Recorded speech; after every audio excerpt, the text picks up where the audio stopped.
In a further, wider escalation of the conflict in Ukraine, Russia has cut off gas supplies to Poland and also to Bulgaria. They had refused to demand that payment should be made in Russian currency.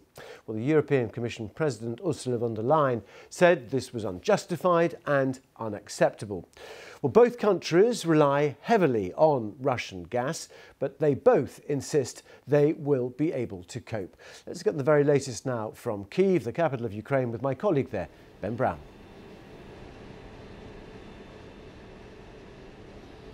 Yes, hello, welcome from Kyiv. And Ukraine is saying today that this Russian decision to cut off gas supplies to Poland and Bulgaria is the start of what it calls a gas blackmail of Europe and an attempt to divide the international community.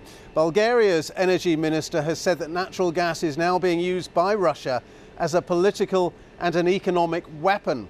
Well, the latest move by the Kremlin certainly does represent something of an escalation in tensions between Moscow and the West. President Putin had previously warned that so-called unfriendly countries would have to pay for their gas and their energy supplies in roubles.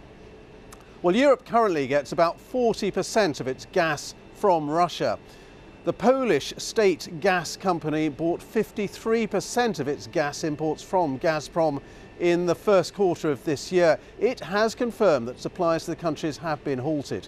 Bulgaria relies on Gazprom, the Russian energy company, for more than 90% of its gas supply, but the Bulgarian government said it had taken steps to find alternative sources of energy. Andrew Plant has this report. Ukrainian armoured vehicles heading towards the front line, Donbass in eastern Ukraine, where Russian bombing is increasing by the day.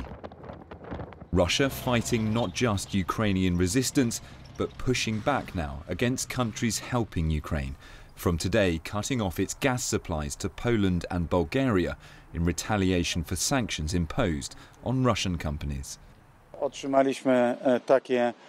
We have received threats from the Russian Federation, from Gazprom. Poland had previously prepared to diversify gas supplies. We will be able to protect our economy, protect households and Poles against such a dramatic step by Russia.